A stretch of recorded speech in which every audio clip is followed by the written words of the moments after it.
नमस्कार दर्शकों, ऊर्जा में बात चल रही है विपश्यना के पहले चरण शील के बारे में। दर्शकों, जब भी हम धर्म की बात करते हैं तो अधिकतर हमें यही बताया जाता है कि हमें क्या क्या नहीं करना चाहिए, लेकिन ये तो हमें कोई नहीं बताता कि हमें क्या करना चाहिए। नेगेटिव पॉइंट्स को छोड़कर कुछ पॉजिटिव पॉइंट्स भी तो होंगे ना। आइए यही प्रश्न पूछते हैं हमारे गुरुजी श्री गोयंका जी से।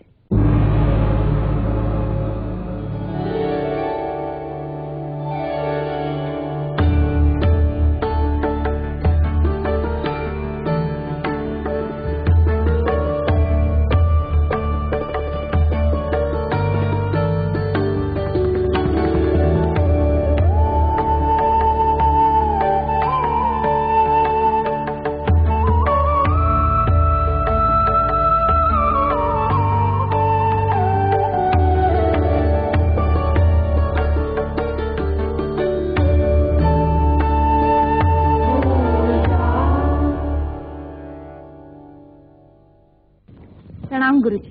सुखी हो बेटी। प्रणाम माता जी। गुरुजी, आपने जो शील पालन वाली बात कही उसमें अधिकतर यही बताया जाता है कि ये नहीं करना चाहिए, वो नहीं करना चाहिए, तो इसमें नेगेटिव बातें ज्यादा होती है, तो क्या इसमें कोई पॉजिटिव बात नहीं है? बहुत अच्छा मुद्दा उठाया तूने बेटी। आरंभ तो इसी से होगा, ये दुष्कर्म है मत करो, ये दुष्कर्म है मत करो। दुष्कर्मों से छुटकारा पाते पाते फिर सत्कर्म करने लगेगा। तो एक ही सिक्के के दो पहलू हैं, एक तरफ नेगेटिव है, एक तरफ पॉजिटिव है, दोनों ही महत्वपूर्ण है। पुरानी भाषा में ये मत करो, ये मत करो, इसे वारितशील कहा। मानो उससे विरत रहो, विरमण रहो, उसमें मत लगो, और जब उसमें पक जाए, जैसे कहा हिंसा मत करो, हत्या मत करो, बचता है अपने आप को रोकता है, नहीं करता है। लेकिन फिर उस महापुरुष बुद्ध ने ऐसी विद्या दी कि अंतर्मुखी होकर के गहराइयों तक जाते जाते जाते जिस कारण से हत्या करता है, क्रोध जगता है तो हत्या करता है, द्वेष जगता है, दुर्भावना जगती है, उसी को जड़ों से निकाल दिया तो चित्त निर्मल होने लगा। तो अब उसमें मैत्री जागने लगी, करुणा जागने लगी, सद्भावना जागने लगी। जहां किसी को देखा, पहले ये अवस्था थी, जहां किसी को देखा कि उसने कोई अनचाही बात कह दी, अनचाहा काम कर दिया, तो उससे ये मारे मारो मारो। अब उसकी जगह प्यार जागता है। अरे जैसे मुझको अपने प्राण प्यारे हैं, इसको भी तो अपने प्राण प्यारे हैं, ये सुखी रहे, इसे शांति मिले, इसे सुख मिले, ये भाव जागते हैं। तो ये पॉजिटिव। पहले नेगेटिव, मत मारो मत मारो, हत्या मत करो। अब प्यार जागता है, प्यारी प्यार जागता है, मैत्री जागती है, तो ये पॉजिटिव हो गया। दोनों जुड़ करके धर्म की परिपक्वता होती है। जी गुरुजी। गुरुजी, ये प्राण लेने वाली बात तो समझ में आई, लेकिन चोरी के मामले में चारित्रशील कैसा होगा? वही है बेटी, जैसे हत्या नहीं करने को वारित कहा और उसके लिए प्यार जगाने को चारित कहा, वो प्यार, वो करुणा हमारे चरित्र में आ गई। ऐसे ही चोरी करने को वारित, चोरी मत करो, चोरी मत करो। अब जबरदस्ती अपने मन को दबा के चोरी नहीं करता है, अच्छी बात है, किसी की हानि नहीं करता। लेकिन जैसे अंतर्मुखी होकर गहराइयों में जाता है, विपश्यना करता है, भीतर तक देखते देखते अरे ये जो लोभ जागता है, इसलिए जो वस्तु मेरी नहीं है उसको मैं चुराना चाहता हूं। अब ये लोभ जड़ों से निकलना शुरू हो गया, तो चुराने की बात कहां से आएगी? पहले तो ये था कि ये वस्तु मेरे पास नहीं है इसलिए चुरा लूं। अब ये होगा ये वस्तु इसके पास नहीं है, मेरे पास है, अरे इसको कैसे दे दूं, इसका मन कितना प्रसन्न होगा। तो चोरी करना नेगेटिविटी का जो अंग था, वो अब दान देना ये पॉजिटिविटी का अंग हो गया। जब कोई झूठ बोलता है तो ठगता है किसी को झूठ बोल करके, ऐसे ही कड़वी बात बोलता है तो दुखी करता है किसी को, हानिकारक वाणी। अब पहले तो उससे वारित होगा, छुटकारा पाएगा। अब जैसे जैसे मन के खोट निकलते चले जाएंगे विपश्यना करते करते करते, तो अब प्यार जागेगा। हर किसी से मीठी बात बोलना चाहेगा, प्यार की बात बोलना चाहेगा। ऐसी कोई बात नहीं बोलेगा जिससे किसी का मन दुखे। अब तो मीठे बोल ऐसे बोलेगा कि जिससे अपना मन भी पुलकित हो, औरों का मन भी पुलकित हो। खोटे कड़वे बोल से दुखी हों ये सब लोग, ये नियम है। कड़वे बात बोलेंगे तो दुखी होंगे ही। और बोले मीठे बोल जब तन मन पुलकित हो, ऐसा पुलकित होता है, खुद भी होता है बोलने वाला भी और सुनने वाला भी। तो ये पॉजिटिव हुआ, ये चारित हो गया। जी गुरुजी, इसी विषय पर आपसे बात जारी रहेगी, जाइएगा नहीं। मिलते हैं एक छोटे से ब्रेक के बाद।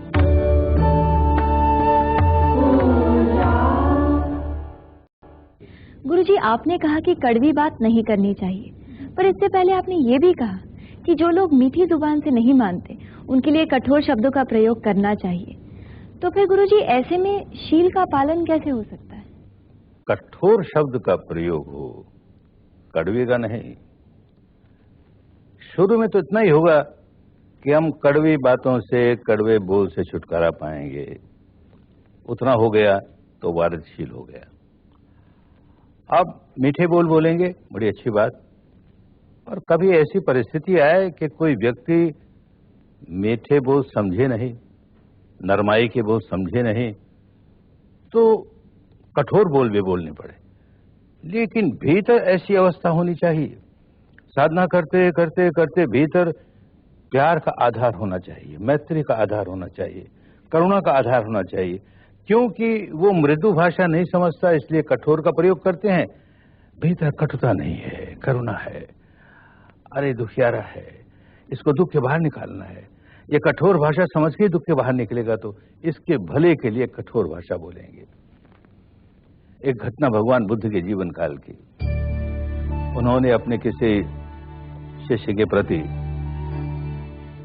जिसको होश नहीं था, बहुत बार समझाया, धर्म समझता नहीं था, तो उसके लिए कुछ कठोर शब्दों का प्रयोग किया। बात फैली इधर उधर, तो मगध का राजकुमार अभय कुमार वो आया भगवान के पास कि भगवान, आप कभी कभी कठोर वाणी भी बोल देते हैं। तो भगवान ने कहा, आवश्यक हो तो बोल देते हैं, हमेशा तो नहीं, पर जहां आवश्यक हो, क्योंकि इसी भाषा में वो समझेगा, तो इसलिए कठोर वाणी बोलनी पड़ती है।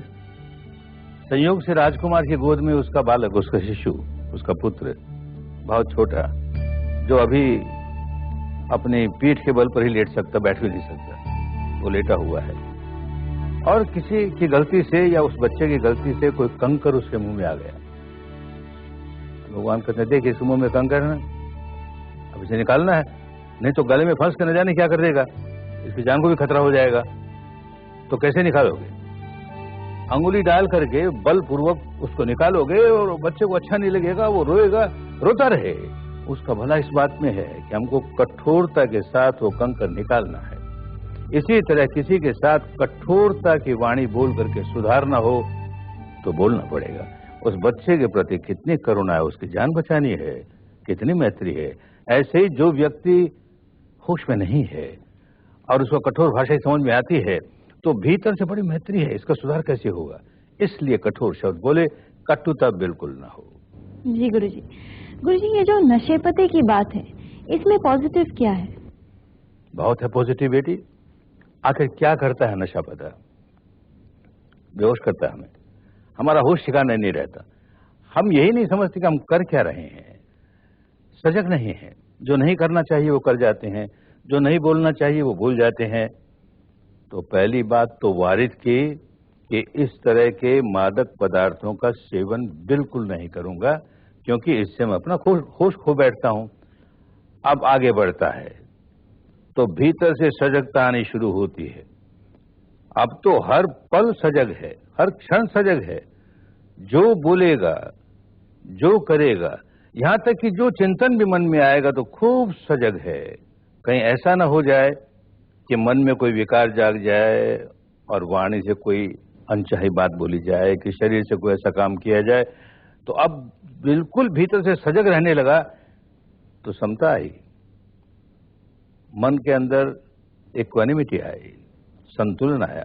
और जैसे ही मन में समता आती है, संतुलन आता है, और इस साधना से आता है, यही लक्ष्य है इस साधना का।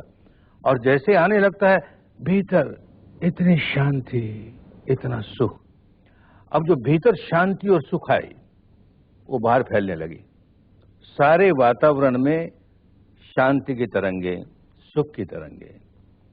तो अब स्वयं भी सुख शांति का जीवन जीता है क्योंकि सजग है, और सारे वातावरण में सुख शांति की तरंगे, सुख शांति की तरंगे। जो भी उस वातावरण के संपर्क में आएगा उसी को बड़ी शांति मिलेगी, बड़ा सुख मिलेगा। तो ये चारित होने लगा। धर्म ऐसा जीवन में उतरने लगा कि भीतर से हमारे लिए भी कल्याणकारी और बाहर से ओलों के लिए भी कल्याणकारी। तो ये शील धर्म की जो विशेषता है वो वारित और चारित दोनों के जुड़ जाने से। एक सिक्के के दो पहलू हैं और दोनों प्रमुख होने चाहिए, परिपूर्ण होने चाहिए। जी गुरुजी, धन्यवाद। अब तो नेगेटिव और पॉजिटिव सारी बातें एकदम स्पष्ट समझ में आ गई। गुरुजी, हमारे शो का अगला हिस्सा दर्शकों के प्रश्नों पर आधारित है, तो दर्शकों जाइएगा मत, लौटते हैं छोटे से ब्रेक के बाद।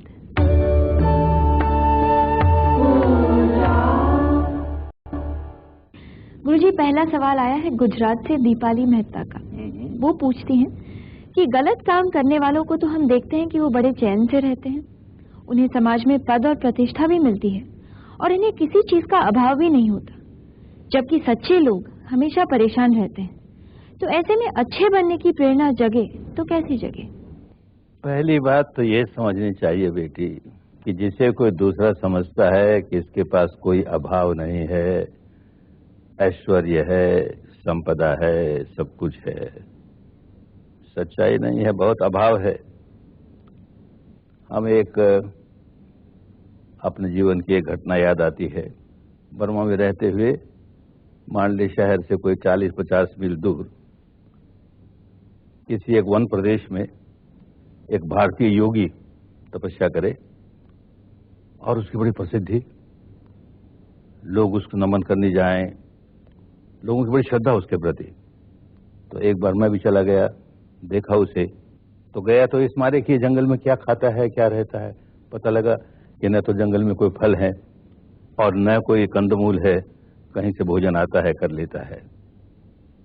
लेकिन फिर भी उसे मिल करके मन प्रसन्न हुआ। कुछ दिनों के बाद उसने पेपर में एक क्वेश्चन डाला सबके लिए कि एक आदमी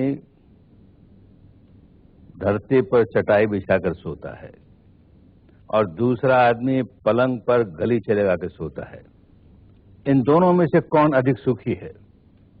अब लोगों के उत्तर आने लगे, यह भी कोई पूछने की बात है, जो गलीचे पर सोता वो ज्यादा सुखी है। तो एक विद्यार्थी, किशोर विद्यार्थी, वो उत्तर लिखता है, 3-4 पन्ने का उत्तर लिखता है। वो कहता है दोनों के दोनों दुखी और दोनों के दोनों सुखी। वो गलीचे पर सोने वाला आदमी रात भर तड़पता है, पड़ोसी के पास तो मुझसे अच्छा गलीचा है और मेरे पास, अरे ये गलीचा, ये भी कोई गलीचा है, उसके पास देखो इतना बढ़िया, नींद नहीं आती रात भर। इसी तरह से वो चटाई पर सोने वाला, ये देखो पैसे वाले कितने आराम से सहते, मुझको इस चटाई पर सोने को मिला। दोनों दुखी। और होश आ जाए तो दोनों सुखी हो सकते हैं। वो चटाई पर सोने वाला भी बड़ा प्रसन्न है, अरे क्या हुआ, चटाई पर सोए हैं तो भी संतोष है हमें। और उस पर ही सोने वाला, अरे औरों के पास तो देखो, मखमल की बात करते हो, लोगों के पास चटाई भी नहीं सोने को, नंगी धरती पर सोते हैं। तो हर अवस्था में समता बनी है, तो दोनों के दोनों सुखी हैं। अपनी अवस्था से दोनों को संतोष है, दोनों सुखी हैं। और ये धर्म की बात जागती है मन में। क्वचित भूमो शय्या क्वचिदपि च पर्यंक शयनं। कभी धरती पर सोता, नंगी धरती पर, कभी पलंग पर सोता है। क्वचित शाकाहारी क्वचिदपि च शाल्योदन रुचि। कभी रूखे सूखे साग पात खाने को मिलते हैं और कभी बासमती चावल का बड़ा व्यंजन मिलता है, अच्छा भोजन मिलता है। क्वचित कंठाधारी क्वचिदपि च दिव्यंबरधरा। कभी कभी फटे पुराने कपड़े पहनने को मिलते हैं और कभी तो ऐसे राजसी दिव्य मिलते हैं पोशाक पहनने को। मनस्वी पुरुषार्थी गणयति दुखं न च सुखं। जो मनस्वी है, पुरुषार्थी है, वो इसमें दुख नहीं मानेगा, सुख नहीं मानेगा, दोनों अवस्था में समता। जो अवस्था आई सामने उसी में समता। इसीलिए कहा गया गोधन गजधन बाजधन हो या रतन धन खान। जब आवे संतोष धन सब धन धूरि समान। संतोष धन के सामने कौन सा धन टिकेगा, उसका कोई मुकाबला नहीं। और धर्म यही सिखाता है। साधना करते करते करते उस अवस्था पर पहुंचेगा जब हर अवस्था में मुस्कुराता है, हर अवस्था में प्रसन्न रहता है, क्योंकि चित्त प्रसन्नता में रहता है, संतुष्ट रहता है। धन्यवाद गुरुजी। तो दर्शकों, जाइएगा नहीं, मिलते हैं एक छोटे से ब्रेक के बाद।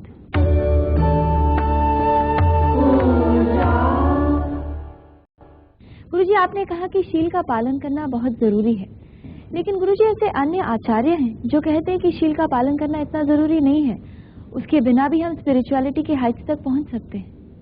उनको अपनी दुकान चलानी है ना, शील पालन भी नहीं करे, धर्म धारण भी नहीं करे और फिर भी अध्यात्म की ऊंचाइयों पर पहुंच जाए, धोखे की बात है बेटी। ये आज ही नहीं, हम पुराना साहित्य देखते हैं तो भगवान बुद्ध के समय भी ऐसे आचार्य थे जो कहते हैं कि खाओ पियो मौज करो, जो मन में आए सो करो, कोई शील सदाचार से लेन देन नहीं। हमारे पास आओ, ऐसा ध्यान कराएंगे, ऐसा ध्यान कराएंगे कि बस आनंद ही आनंद, आनंद ही आनंद। भीड़ लगती थी उनके पास। अरे सामान्य व्यक्ति, उसको मोक्ष शोक की भी छूट मिल जाए, दुराचार की भी छूट मिल जाए और भीतर से आनंद भी मिले तो और क्या चाहिए। ये परंपरा गलत परंपरा चलते चलते चलते इतनी बिगड़ी कि ऐसे आचार्य भी हुए जो कहने लगे यावत जीवेत सुखम जीवेत ऋणं कृत्वा घृतं पीवेत। जब तक जीवो सुख से जियो, चाहे जैसे हो, झूठ बोल करके, कपट करके, छल करके या ऋण लेकर के। खाओ तो शक्कर ही, पियो तो घी ही। भस्मीभूतस्य देहस्य पुनर्जन्म न विद्यते। अरे मरने के बाद कौन जन्म लेता है, तो इस जीवन में जो मोक्ष को करना उसको कर दो और देखो हम तुम्हें ऐसा आनंद सिखाएंगे, ध्यान का ऐसा आनंद सिखाएंगे। तो ये सारी बातें तो धर्म को ह्रास करने की बातें हैं, धर्म की ग्लानि करने की बातें हैं, लेकिन फैलती है। जब ये बात आती है सामने कि हम गलत रास्ते जाने में अपनी भी हानि करते हैं, औरों की भी हानि करते हैं, तब देखिएगा, अरे देख, वाणी या शरीर से कोई भी दुष्कर्म करता हूं तो भीतर विकार जगाता हूं, और विकार जगाता हूं तो व्याकुल होता हूं, स्वयं भी व्याकुल होता हूं, औरों को भी व्याकुल करता हूं। ये बात अनुभूति से समझ में आने लगी। पुस्तकों की बात नहीं रह गई, गुरु महाराज की वाणी नहीं रह गई, अपनी अनुभूति से बात समझ में आ गई। और जब ये होने लगा तब काम की बात हुई। लेकिन ये होता कैसे? जब तक पहले शील सदाचार में पुष्ट न हो जाए तब तक अंतर्मुखी होकर इन गहराई में जा ही नहीं सकता। एक उदाहरण से समझे, हमें समुद्र के नीचे पैंदे में धरती के अंदर तेल की खोज करनी है। मानसून आ गया, बड़े तूफान आने लगे, समुद्र पर ऊंची ऊंची लहरें उठने लगी, तो कैसे इतनी गहराई में जाकर के तेल खोजा जाएगा? काम बंद। मानसून खत्म हो गया, फिर काम शुरू हुआ खोज करने का। अभी भी समुद्र के ऊपर लहरें तो हैं, पर छोटी छोटी लहरें हैं, वो एकदम बंद हो जाए ये आवश्यक नहीं, कम से कम बड़ी बड़ी लहरें तो बंद हो। जब जब अपना शील भंग करता है, इन पांचों में से कोई सा भी करे, तब तब ये तूफान उठता है भीतर। तो अपने अंतर मन की गहराइयों तक, जड़ों तक पहुंचेगा ही कैसे? और पहुंचेगा नहीं तो विकारों को निकालेगा कैसे? अपने कर्म संस्कार जो उसे होश ही नहीं है, वो बनते ही जाएंगे, व्याकुलता बढ़ती जाएगी। उन कर्म संस्कारों का बनना रुके और जो इकट्ठे हो गए उनको निकालना आ जाए तो मुक्ति होती है। मुक्ति काहे की? विकारों से मुक्ति। मन बंधन से मुक्त हो गया, अब गांठें खुल गई, भीतर विकार नहीं रह गए, चित्त नितांत निर्मल हो गया, जड़ों तक निर्मल हो गया। तो ये कर्म संस्कारों को जड़ों से निकालने की बात इस विद्या द्वारा ही आएगी, और ये शील होगा तो ही आएगी। शील सदाचार नहीं है, उन गहराइयों तक हम जा ही नहीं सकते। इसलिए आवश्यक है बेटी, अनिवार्य है। जी गुरुजी धन्यवाद, आपने तो बहुत ही अच्छा उदाहरण दिया। गुरुजी, ये जो कर्म संस्कारों की बात आपने की, इस विषय में बहुत सारे प्रश्न उठते हैं जो हम आपसे अगले एपिसोड में ही कर पाएंगे, क्योंकि आज का एपिसोड यहीं पर समाप्त होता है। बहुत ठीक। प्रणाम गुरुजी। सुखी हो बेटी। प्रणाम माता जी। तो दर्शकों, ये था हमारा आज का एपिसोड। हमें इसी तरह आपके प्रश्न भेजते रहिए। अगले हफ्ते इसी दिन इसी समय देखना ना भूलिए ऊर्जा।